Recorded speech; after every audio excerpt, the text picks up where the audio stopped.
Okay. 12वी इयत्ता अर्थशास्त्र. आर्ट्स आणि कॉमर्स दोघांनाही चालू शकेल, त्यामुळे काय प्रॉब्लेम नाही. मी फक्त आर्ट्स बोलणार नाही, फक्त कॉमर्स बोलणार नाही. राईट, ॲज युजल की हे सगळ्यांना चालणार आहे. माईक ऑन केलेला आहे बरोबर, म्हणजे आपलं ऐकू येत आहे. आज आपण करणार आहोत प्रकरण 9, धडा क्रमांक 9. काय आहे? भारतीय नाणे बाजार आणि भांडवल बाजार. काय प्रकार? नाणे म्हणजे रक्कम, बरं, कॉइन मध्ये असते, नोट्स मध्ये असते, हे जे आहे त्याला आपण नाणं म्हणतो. आणि कॅपिटल मार्केट काय असतं? कॅपिटल म्हणजे भांडवल. मग भांडवल घेण्याची वेगवेगळी साधनं तुमच्याकडे आहेत का? हो आहेत. राईट. कॉमर्सची जी मुलं आहेत त्यांना तर एस पी मध्ये कळणारच आहे किंवा कळलंही असेल. आर्ट्सवाल्यांना वेगवेगळ्या प्रकारचे भांडवल कोणते आहेत हे जर बघायचं असेल तर आपण लवकरच एस पी पण टाकूया मराठीत. आधी इकॉनॉमिक्सला संपवूया, अर्थशास्त्र संपलं की मग आपण एस पी आणि ओसीला हात लावूया. ओके. दुसरी गोष्ट, हा व्हिडिओ मोठा होणार आहे म्हणून नीट जरा फ्रेश राहा. चणे चिवडा काहीतरी घेऊन बसा. ओके, अधूनमधून खात राहा म्हणजे डोकं फ्रेश राहील. जमल्यास तुम्हाला जमत असेल तर लाईट म्युझिक लावा थोडंसं आणि मग ऐकत राहा. हे म्हणजे कसं अभ्यासही होतो आणि मनोरंजन असल्यामुळे अभ्यासाचा कंटाळा येणार नाही. तिसरी गोष्ट, आजच्या या व्हिडिओमध्ये आपल्याला भरपूर अशा इंग्लिश टर्मिनॉलॉजीज मिळतील, कारण मला त्या मराठीत नाही जमल्या डोक्यात ठेवणं. ओके, तर अनेक गोष्टी तुम्हाला इंग्लिशमध्येच ऐकायला मिळतील. ठीक आहे. वित्त.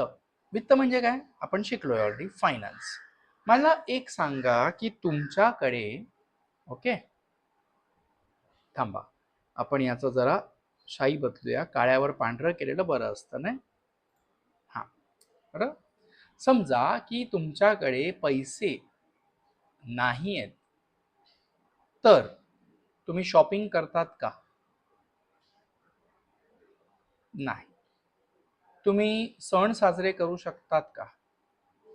नाही. केले तरी मन मारून. तुम्ही हिंडणे फिरणे वगैरे करू शकतात का? जिकडे तिकडे फिरायला वगैरे जायचं आहे तर? नाही. तुम्ही मोठ्या शिक्षणाचा विचार करू शकता का? बरोबर. करू शकता का? नाही. बरं. तुम्ही ऐशो आरामाचा म्हणजे असं काय म्हणावा, सुख सवलती ज्या आहेत मोठ्या मोठ्या, त्याच्यावर खर्च करू शकणार आहात का? नाही. म्हणजे पैसे अजिबात नाहीये तरी किंवा कमी असले तरी या दोन्ही परिस्थितीत आपल्याला या सगळ्या गोष्टींमध्ये अडचण येते. हेच जर पैसे भरपूर असले तर अरे रोज करूया. सण काय, दोघांना तिघांना अजून आपण जेवायला देऊया, बाजूवाल्यांना फिरणं दर महिन्याला जाऊया, शिक्षण अमेरिकेला जाऊन करूया, लंडनला जाऊन करूया, सवलती अरे एसीच घेऊया, आपण कार बिल सगळंच घेऊया. हा, काही लोक असतात बरं जे उधारीवर सुद्धा या सगळ्या गोष्टी करतात, बरं, पण एक नॉर्मल माणूस हे सगळं करतो का? नाही करत. बरोबर. तर फायनान्स म्हणजेच वित्त ही एक अशी गोष्ट आहे ज्यामुळे माणसाचंच काय, देशाचा सुद्धा कणा ताठ उभा राहतो. चालणं, तुम्हाला जर अभिमानाने स्वाभिमानाने चालायचं असेल तर पैसा गरजेचा आहे. हेच देशासाठी आहे. म्हणून वित्त हा अर्थव्यवस्थेचा कणा आहे. Finance is the backbone of any economy. कोणती अर्थव्यवस्था नीट आहे म्हणजे प्रगतीला आहे की अधोगतीला आहे हे त्याच्या आर्थिक स्थितीवरून आपल्याला कळत आहे. राईट. सो फायनान्सला काय म्हटलेलं आहे? बॅकबोन. वित्ताला काय म्हटलेलं आहे आपण? कणा, पाठीचा, देशाचा पाठीचा कणा. ओके. भारतातील वित्तीय प्रणाली जी आहे ती कोणत्या कोणत्या प्रकारची? आता हा जो फायनान्स आहे तो आपल्याला संस्थांद्वारे मिळतो का? हो मिळतो. व्यक्तींद्वारे मिळतो का? व्यक्तींद्वारे मिळतो का? हो मिळतो. बरोबर आहे. पण हेच जेव्हा जर आपण बघावं तर फॉर्मल म्हणजेच काय? फॉर्मलला आपण काय म्हणू शकतो बाबा? बघा मला औपचारिक. फॉर्मलला आपण काय म्हणू शकतो? औपचारिक. बरं झालं आठवलं. बरं, औपचारिक पद्धतीने बँकेत वगैरे जाऊन आपण पैसे घेऊ शकतो का? घेऊ शकतो. तुम्ही इनफॉर्मल म्हणजे मित्र परिवार किंवा या त्या लोकांकडून पैसे घेऊ शकतात का? घेऊ शकतात. अनौपचारिक. बरोबर. म्हणजे पैसा हा वेगवेगळ्या प्रकारे येऊ शकतोय, नो डाऊट इन दॅट. हा पैसा जो आहे भारतात जो चालतोय कोणत्या कोणत्या प्रणालीद्वारे चालतोय? तर पहिलं इकडे आहे वित्तीय संस्था. पैशांसाठी संस्था आहे का एखादी? हो सर, आहे ना, बँक. बरं, बँकांमधून तुम्हाला पैसा मिळतोय राईट. वित्तीय बाजारपेठ, अशी बाजारपेठ जिकडे पैशांची देवाणघेवाण, पैसा कुठे विकला जातो नाही, पण पैशांच्या बरोबरीला काही गोष्टी विकल्या जात आहेत का? हो, जात आहेत. बरं, तुम्ही जेव्हा व्यापार करता तेव्हा करोडोंमध्ये करताय की काही हजारमध्ये, काही लाखांमध्ये करताय? काही हजार आणि काही लाखांमध्ये. हे जेव्हा आपण कंपनी म्हणतो एखादी, तर कंपनी काही हजारांमध्ये चालू होते का? नाही. का? कंपनीची व्याप्ती मोठी असते. ती देशाच्या पातळीवर, म्हणजे राज्याच्या पातळीवर किंवा आंतरदेशाच्या पातळीवर अशी काम करते. आपल्या राज्याच्या पातळीवर, आंतरराज्य, देश पातळी किंवा आंतरदेशी, विदेशी पातळीवर. बरं, मग तेव्हा करोडोंची उलाढाल आहे. मग करोडो रुपये आम्ही स्वतःच्या खिशातून टाकला आणि समजा माझी कंपनी नाही चालली, तर हो सकता है लोचा. मग ह्या परिस्थितीत कंपन्या काय करतात? शेअर्स इश्यू करतात. शेअर्स म्हणजेच काय? भाग भांडवल, शेअर कॅपिटल. मग भाग भांडवल म्हणजे काय? बघतो, मला वेळ मिळाला आणि जर असं वाटलं तर तुम्हाला मी दाखवतो. सर दाखवा ना. ठीक आहे, दाखवतो. चला, मला 1 करोड रुपयाची गरज आहे. 3, 4, 5, 6 आणि 7. कितीची गरज आहे? 1 करोड रुपयाची. मी जर माझ्या खिशातून टाकले आणि समजा माझा बिझनेस बुडाला, कंगाल, बायकोचं मंगळसूत्र विकून मला लोकांचं कर्ज द्यावं लागणार. हेच हेच 1 करोड मी जर 1 लाख लोकांना बोललो की बाबांनो, तुम्ही मला 100 रुपये द्या प्रत्येकी. व्यवसाय तुमचा असणार आहे, फक्त चालवणार मी आहे. तुम्ही मला 100 रुपये द्याल की नाही द्याल? द्या. बरोबर. आता 100 रुपये म्हणजे तुमच्यासाठी मोठी किंमत होणार आहे का? नाही. व्यापार तुमचा, चालवतोय कोण? मी. मला माझे 1 करोड मिळाले. मला व्यापारासाठी 1 करोड हवे होते. बरं, मी माझी मालकी सोडली. मालकी कोणाला दिली? तुम्हाला. किती लोकांना? 1 लाख लोकांना. आणि प्रत्येकाकडून मी किती घेतले? 100. म्हणजे माझ्याकडे 1 करोड रुपया उभा झाला. माझा धंदा चालू, व्यापार. ओके, पण मी अमराठी असल्यामुळे आम्ही व्यापार नाही करत, धंदाच करतो नॉर्मली.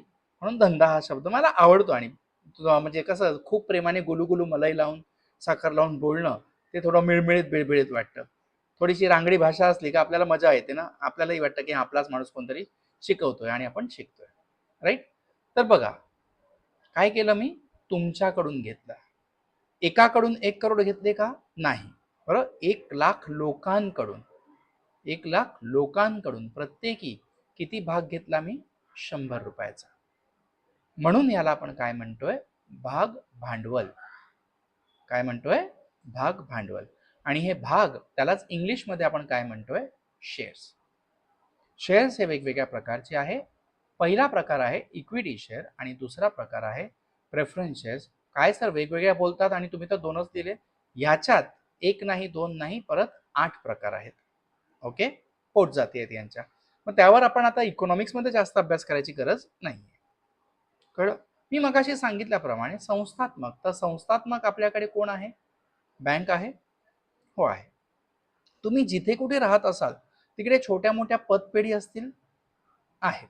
बरं, मी जिथे राहतो आता वसईत, आमच्याकडे नवभारत क्रेडिट कोऑपरेटिव्ह सोसायटी आहे, कौलार आहे, सेंट जोसेफ आहे, अजून वेगवेगळे आहेत. ओके, पतपेढीच्या वरती तुमच्याकडे शेड्यूल बँक आहेत तुमच्या. बरं, आमच्याकडे वसई विकास आहे, बसिन कॅथलिक बँक आहे, त्यानंतर वसई जनता आहे. या सगळ्या आमच्या लोकल बँक्स आहेत. त्यानंतर तुमच्या जिल्हा मध्यवर्ती बँक आहेत डिस्ट्रिक्टच्या. आमच्याकडे ठाणे जिल्हा डिस्ट्रिक्ट बँक आहे. ओके, त्यानंतर स्टेट बँक आहेत, म्हणजे महाराष्ट्र बँक आहे, महाराष्ट्र सरकार चालवतंय. त्यानंतर नॅशनलाइज बँक आहेत. नॅशनलाइज म्हणजेच काय? ज्या देशाच्या पातळीवर काम करतायत. म्हणजे तुमचं SBI आहे, तुम्ही HDFC नाव ऐकलं असेल, बरं, तुम्ही कोटक महिंद्रा नाव ऐकलं असेल. ह्या सगळ्या आहेत नॅशनलाइज बँक, मोठ्या मोठ्या बँक. पण मग कोटकमध्ये फरक आहे. ओके, HDFC आणि SBI मध्ये फरक आहे. काही बँका सरकारी आहेत, काही बँका खाजगी आहेत. ओके, ह्या सगळ्या गोष्टींचा आपल्याला अभ्यास करायचा असतो. आता बँक तुम्हाला कर्ज देते, हो देते. आता ह्या सगळ्यांच्या वर या सगळ्यांची एक आई आहे आपल्या देशात, तिचं नाव आहे RBI, reserve bank of India. तुमच्याकडे जी नोट असेल आता ती नोट घ्या, 10ची, 15ची, 500ची, 1000ची, 2000ची चुकून मिळाली तर, कारण ती नाही आता देशात आपल्या, बरोबर, बंदच झाली आहे मोस्टली. तर त्यावर बघाल तुम्ही, काय बघाल, रिझर्व्ह बँक ऑफ इंडिया असं लिहिलेलं आहे. अर्थात नोट छापण्याची क्षमता किंवा नोट छापण्याचा हक्क कोणाकडे आहे? फक्त आणि फक्त रिझर्व्ह बँककडे, मध्यवर्ती बँक आपल्या देशाची आहे. ठीक आहे. तर भारतातील नाणे बाजार, ओके, पैसा हा वेगवेगळ्या प्रकारे साधला जातोय. अर्थ म्हणजेच नाणे, मग रोकडा असो की ऍक्च्युअली कॉईन असो, ते तुमच्यावर आहे. ओके. याच्यात वेगवेगळे प्रकार कोणते कोणते आहेत? तर व्यापारी हुंडी आहे, सरकारी रोख आहे, वचनपत्र म्हणजेच प्रॉमिसरी नोट्स आहेत, अशा वेगवेगळ्या समावेश होतोय. असे इन्स्ट्रुमेंट्स हे आहेत. ओके. त्यांनी दिलेलं आहे ट्रेड बिल, हे ते सगळं. भारतातील नाणे बाजारांची संरचना हे बेसिकली कंट्रोल केली जाते RBIच्या अंतर्गत. आत्ताच तुम्हाला हे एक्सप्लेन केलेलं आहे मी सगळं, बरोबर. ह्या RBIला मदत करण्यासाठी एक आलं DFHI, म्हणजेच काय आहे याचं नाव घ्या, मला इकडे सापडत नाहीये. ओके, बघूया, कुठे ना कुठे सापडेल, डोंट वरी. DHFI एक आहे, हे आपल्याला मदत करते नाणे बाजाराला सुरक्षित आणि संरचनेत ठेवण्यासाठी. ओके.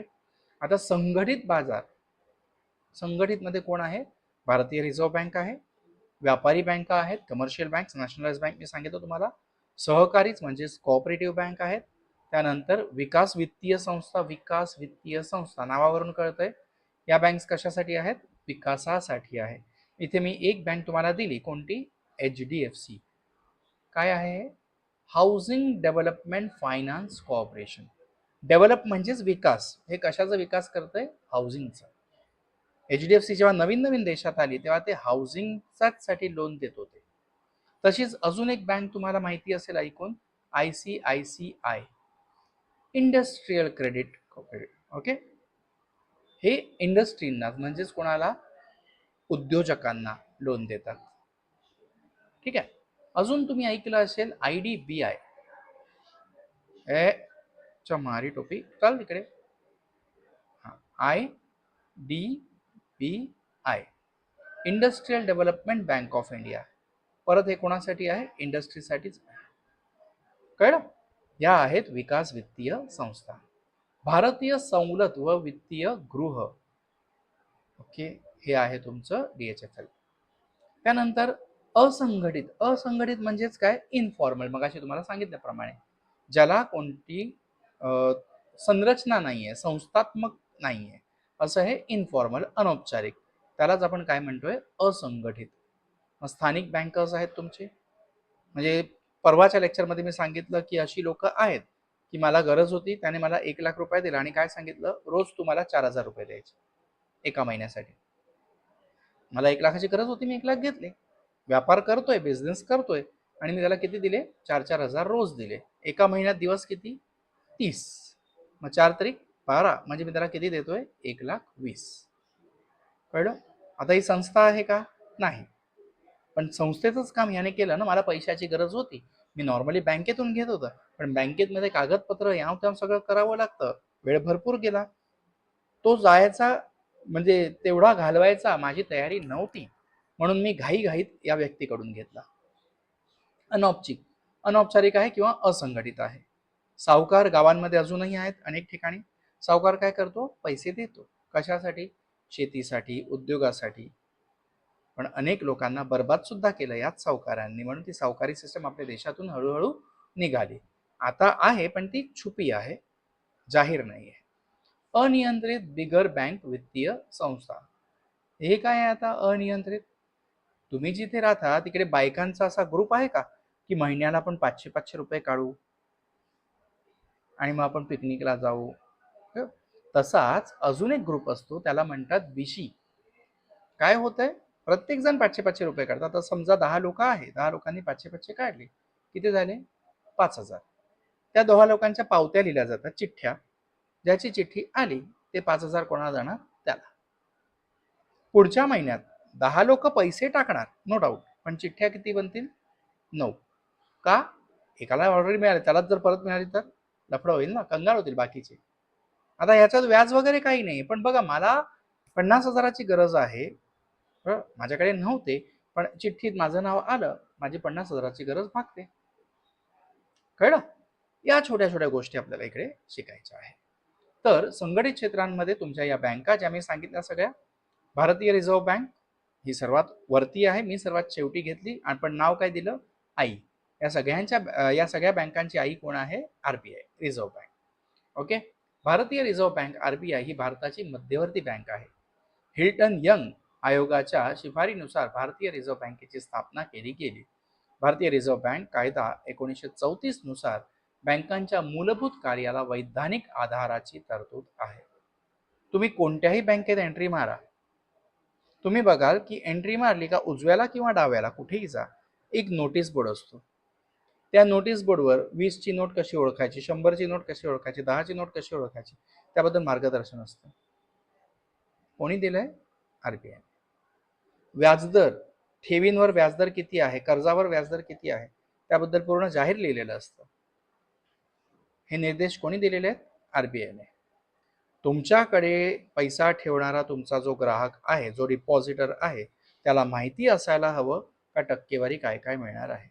तुम्ही ज्यांना लोन देणार आहात त्यांना माहिती असायला हवं कोणत्या कोणत्या प्रकारच्या लोनवर किती किती टक्केवारी व्याजदर आहे. आणि हे निर्देश कोण देत आहे आपल्याला? आरबीआय. आपल्याला म्हणजे प्रत्येक बँकेला. कळलं?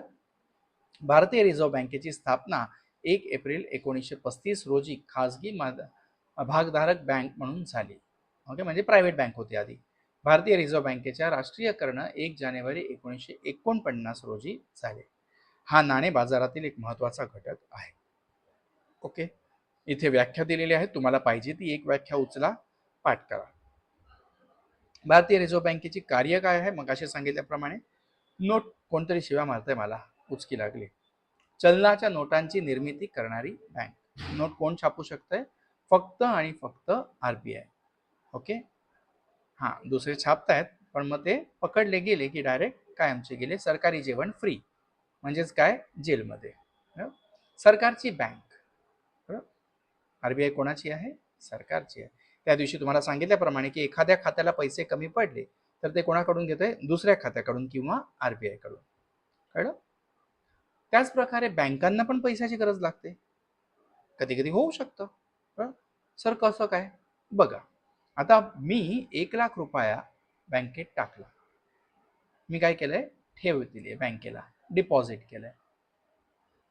बँक काय म्हणते? हे 1,00,000 पियुष राणाला आम्ही 60% व्याज देणार आहे.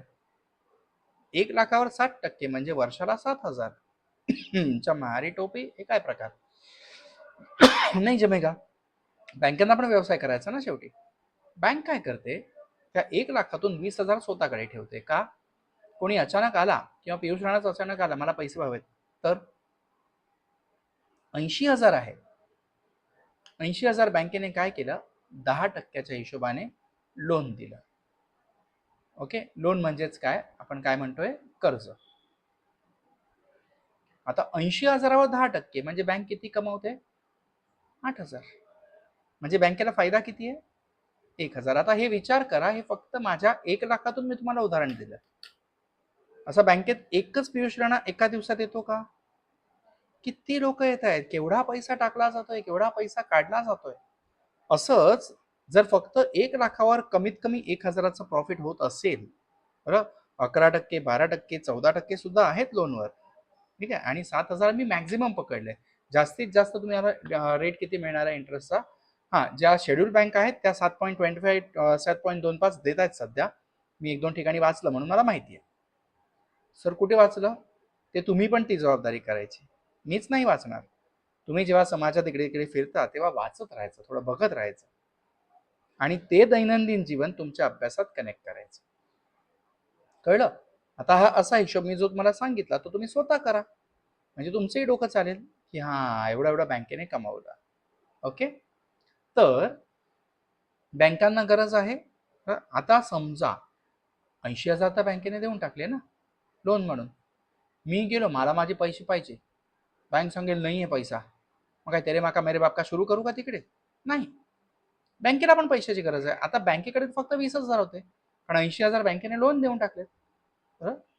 अशा इमर्जन्सी केसमध्ये जेव्हा बँकेला विकास कार्य करायचे किंवा बँकेला त्यांच्या ठेवीदारांचे पैसे परत द्यायचे, तेव्हा बँक कोणाला सांगणार? आरबीआय पैसे दे. म्हणून आरबीआयला काय म्हटलंय? बँकर्स बँक, बँकांची बँक. ओके. परकीय चलनाचा साठा. आता जेव्हा आंतरराष्ट्रीय प्रकारचा आपला जो ट्रेड होतोय, व्यापार होतोय, त्या आंतरराष्ट्रीय व्यापारामध्ये आपण अमेरिकेशी डील केलं तर डॉलर द्यावे लागणार आहे, जपानशी डील केलं तर येन द्यावे लागणार आहे, लंडनशी डील केलं तर पाऊंड द्यावे लागणार आहेत. वेगवेगळ्या देशांची वेगवेगळी चलन आहेत, मी कुठून आणू? बरोबर. असं जेव्हा दुसऱ्या देशांकडून मला पैसे मिळत आहेत ते त्यांच्या चलनात मिळत आहेत, पण इथे मी दिराम वापरून काय करू? इथे मी डॉलर कोणाला देऊ? प्रश्न आहे ना. म्हणजे जे परकीय चलन माझ्याकडे येणार आहे ते माझ्याकडे माझ्या चलनात आलेलं बरं आहे ना, रुपयांमध्ये. करेक्ट. तर हे जे आंतरराष्ट्रीय चलन आहेत ते अल्टिमेटली कोणाकडे जातात? सर्वात शेवटी रिझर्व्ह बँकेकडून. रिझर्व्ह बँकेला म्हणूनच काय म्हटलंय की सांभाळ करणारे. It is a reserve of foreign deposits किंवा फॉरेन करन्सी रिझर्व्ह हा इकडे असतो. कळलं? पतपैशाचे नियंत्रण, टोटल जो काही क्रेडिट क्रिएशन आहे. आता बघा, मी 1 लाख दिले ते बँकेने असेच ठेवले असते, कुजले असते, पण त्याच्यातून बँकेने काय केलं?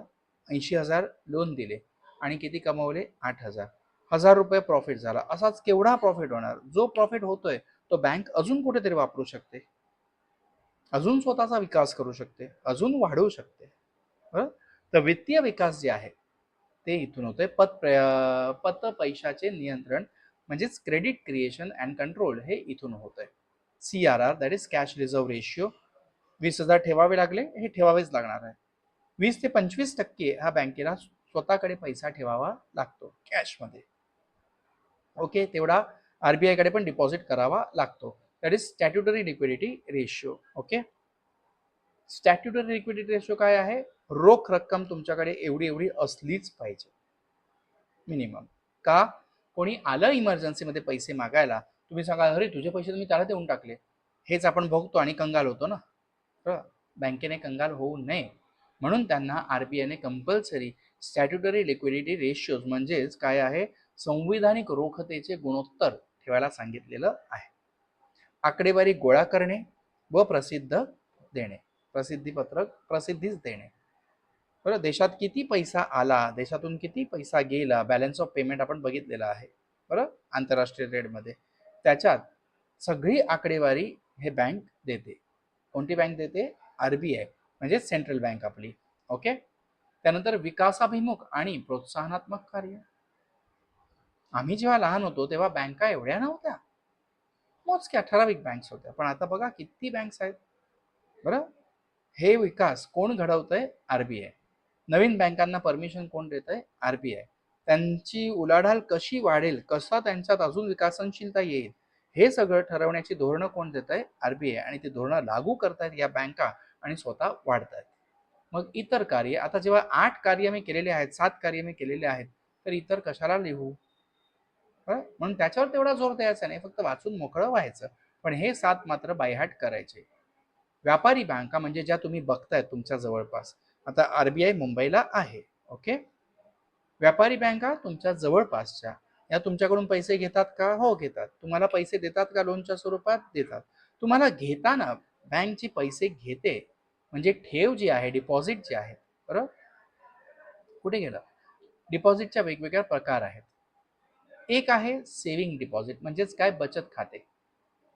दुसरे आहे करंट डिपॉझिट म्हणजेच काय? चालू खाते, करंट.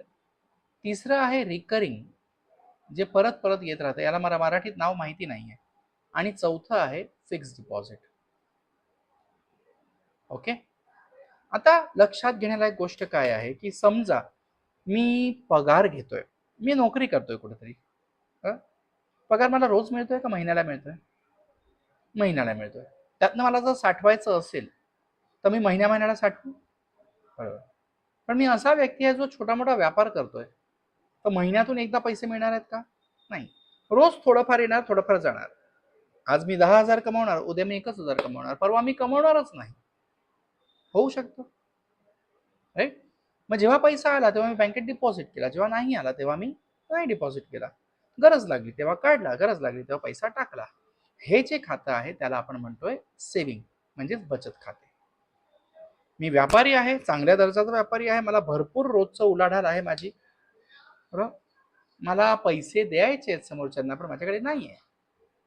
अशा परिस्थितीत बँकेकडे एखादा व्यापारी स्पेशल अकाउंट ओपन करू शकतो, त्याचं नाव आहे करंट अकाउंट म्हणजे चालू खाते. याच्यावर तुम्हाला व्याज नसतं, no interest is paid on current account. मग मी पगारी माणूस आहे, दर महिन्याला पगार येणार, हो येणार. दर महिन्याला मी एक ठराविक रक्कम बँकेत टाकत जाणार, that is recurring account. Okay. आता मी ट्युशन घेतो, तुम्हाला माझं युट्यूबवरचं शिकवणं आवडलं, तुम्ही मला फोन केला, सर आम्ही वसई स्टेशनला राहतो, विरार राहतो, नालासोपारा राहतो, आम्हाला तुमच्याकडे क्लास लावायचा. म्हणलं ठीक आहे या, तुम्ही इकडे क्लास लावला, मी सगळ्यांची फीस एकत्र घेतली. आता मी येडा माणूस आहे, पैसे एकत्र बघेल पागल होतो.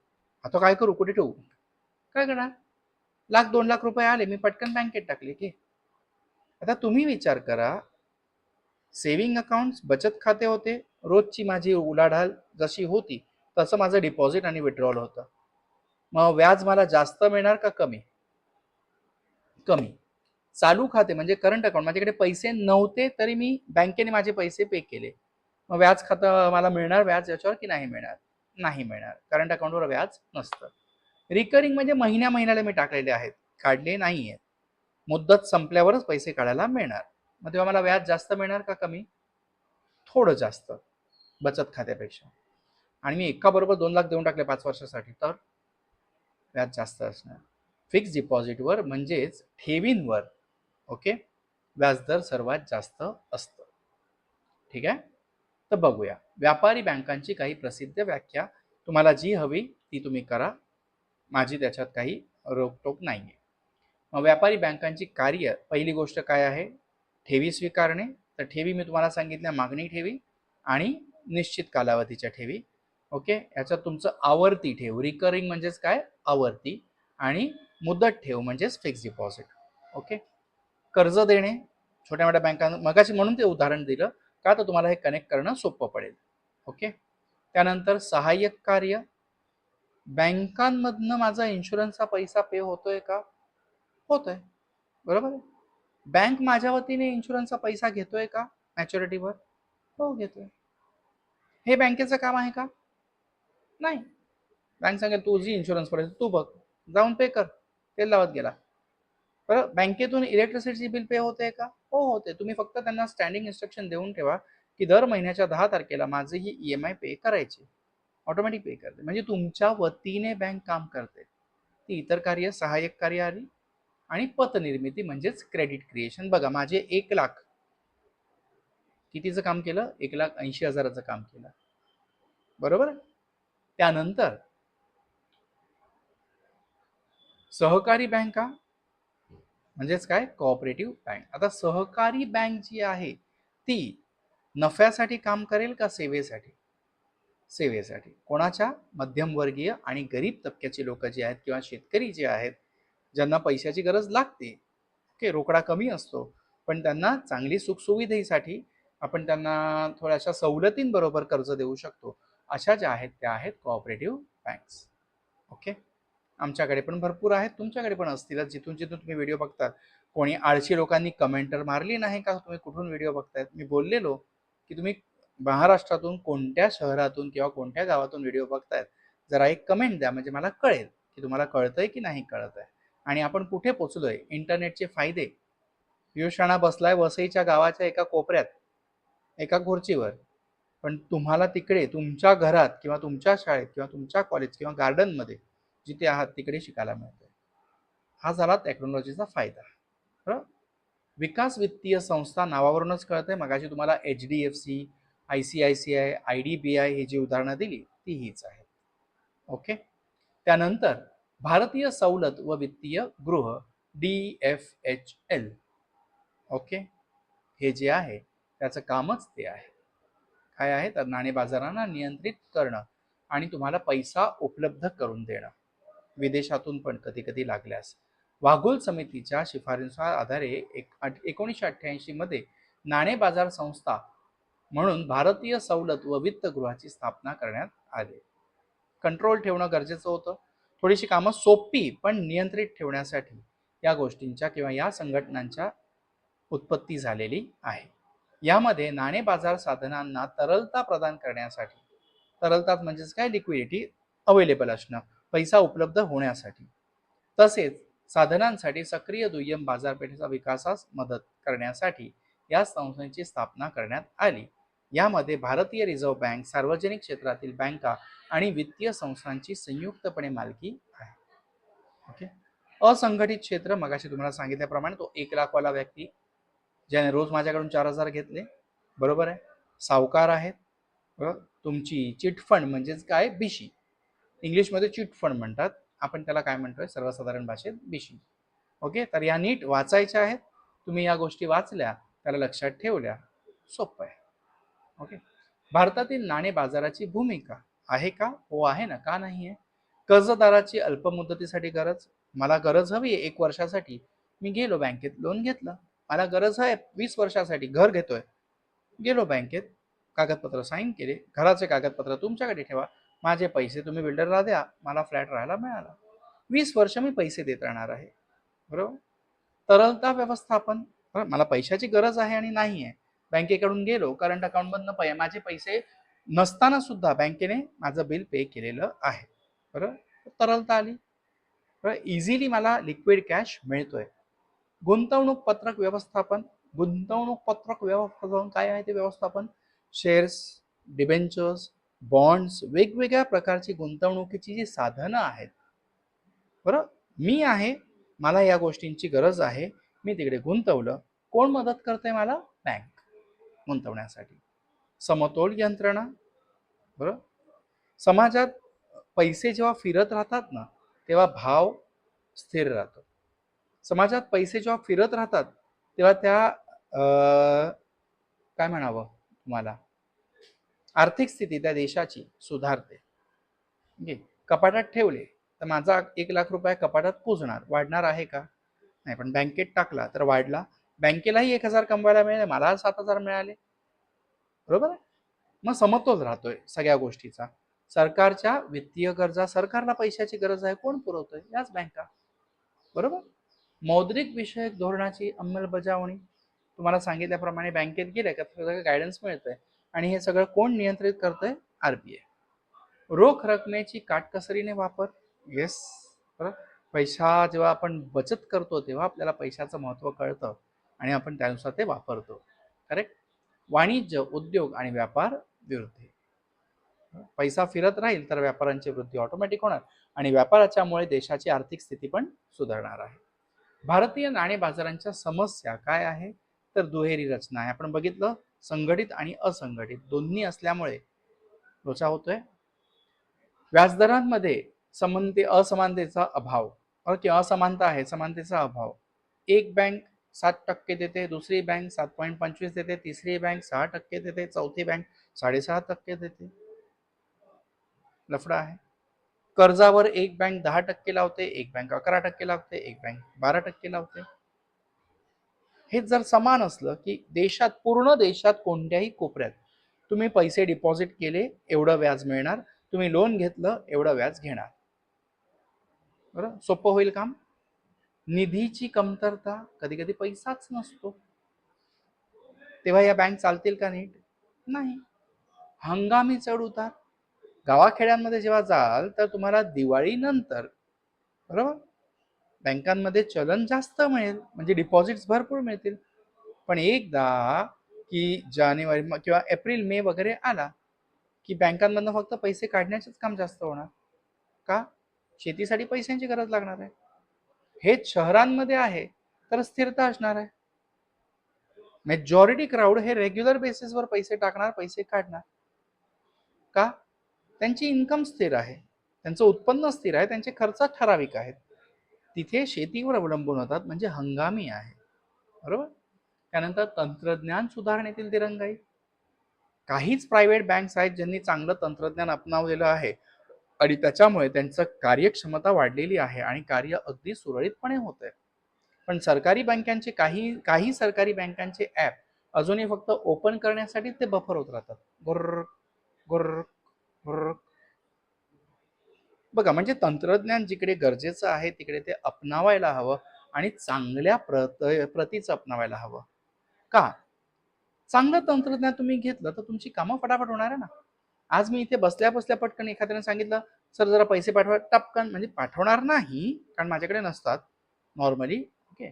तर RTGS, NEFT, IMPS या वेगवेगळ्या पैसे ट्रान्सफर करण्याच्या मार्ग आहेत.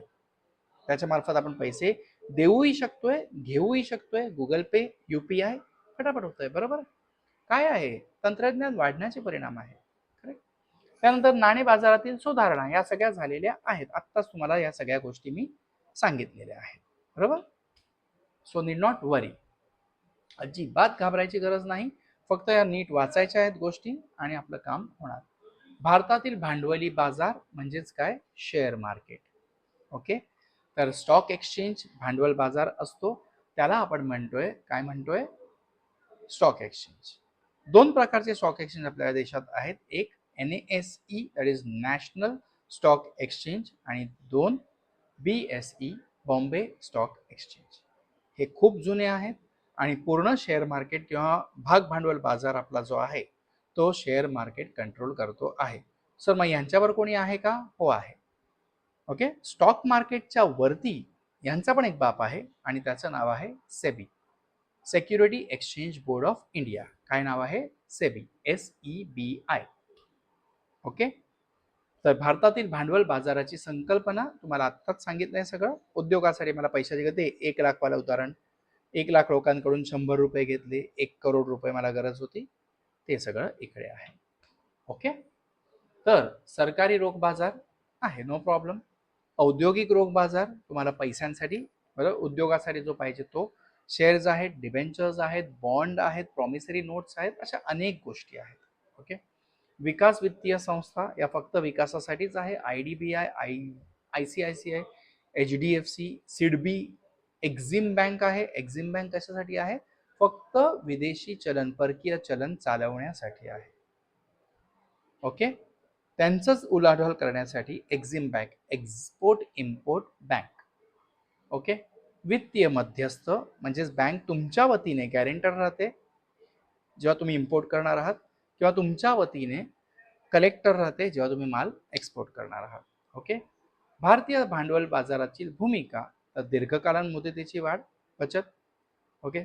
समभाग भांडवल म्हणजेच काय? Share market. परिचलन कार्यवाही कार्यक्षमता. ओव्हरऑल मला भांडवल बाजार चालवायचा आहे त्यासाठी स्टॉक एक्सचेंज गरजेचे आहेत. त्वरित मूल्यांकन, फटकन, मला नकोय, मला पैशाची गरज आहे, माझे शेअर्स विकले, पैसे माझ्या खात्यात, डिबेंचर्स विकले, पैसे माझ्या खात्यात. समन्वय म्हणजेच गुंतवणूकदार, ज्याला पैशाची गरज आहे तो, आणि ती कंपनी, या सगळ्यांमध्ये समतोल भागतोय आणि संपर्क साधून देण्याचं काम कोण करतंय? Share market. ओके. भांडवल बाजारातील समस्या काय काय आहेत? वित्तीय घोटाळे, याबद्दल मी काही न बोलणंच योग्य आहे. आजकाल देवाच्या नावावर पण घोटाळे होऊ लागलेले आहेत. बरोबर. अंतस्थ माहितीगार आणि किंमत गैरस्फोटक. बरोबर. तुम्ही आतल्या आतच सगळं सेटिंग करून घेत आहेत. शेअर्स पब्लिकला इश्यूज नाही केले, आपल्याच डायरेक्टरला इश्यू केले आणि पैसे जमा केले, चालतील का? नाही, पण करतायत काही कंपन्या. कर्जांची अपुरी साधनं, व्यापाराच्या प्रमाणातील घट. जेव्हा व्यापार कमी होणार आहे तर बँक काय तंबोरा चालणार? चालू शकणारच नाहीये. माहितीच्या कार्यक्षमतेचा अभाव. तुम्हाला माहितीच नाहीये का ह्या सगळ्या बाजारात या गोष्टी असतात, तर तुमचा कसा कंट्रोल राहणार आहे या ऍक्टिव्हिटीजवर? बरोबर. तर मार्केटवर चांगलं लक्ष राहणं गरजेचं आहे. भारतातील भांडवल बाजारातील सुधारणा, तर सेबी मी तुम्हाला मगाशी सांगितलं, नॅशनल स्टॉक एक्सचेंज सांगितलं, बॉम्बे स्टॉक एक्सचेंज पण तुम्हाला सांगितलं. ADR आणि GDR हे प्रकार आहेत, अमेरिकन डिपॉझिटरी रिसिप्ट म्हणजेच अमेरिकन ठेव पावती, आणि ग्लोबल डिपॉझिटरी रिसिप्ट म्हणजेच ग्लोबल जागतिक ठेव पावती. याच्यात काय होत आहे? तुम्ही विदेशी कंपनीमध्ये पैसा गुंतवलेला आहे आणि तुम्हाला मिळणारा जो प्रूफ आहे तो ADR आणि GDR आहे. ओके. त्यानंतर काय म्हणतायत? गुंतवणूकदारांचा जागरूकता वाढवण्यासाठी आणि गुंतवणूकदाराचे हित समजण्यासाठी 2001 मध्ये काय आहे? गुंतवणूकदार शिक्षण आणि संरक्षण निधी ची स्थापना करण्यात आली आहे. कळलं? आय होप की धडा कळलाय. मी आधीच सांगितलेलं म्हणून की धडा मोठा आहे, टेक्निकल आहे आणि मी थोड्याशा इंग्लिश टर्म्स वापरणार, कारण मराठीत मला ते कम्फर्टेबल झोन काही आला नाही. कळलं? नीट शांतपणे ऐकून घ्या व्हिडिओ, बघून घ्या व्हिडिओ, शांतपणे प्रत्येक एक एक कन्सेप्ट वाचला. जिथे असं वाटतंय की नाही डोकं बंद झालं, थांबा, अर्धा तासा ब्रेक घ्या, नंतर परत व्हिडिओ कंटिन्यू करा, परत वाचा, समजेल. Thank you, tata, bye bye, good night. झोपा नाही, 12वी आहे, झोपायचं नाही.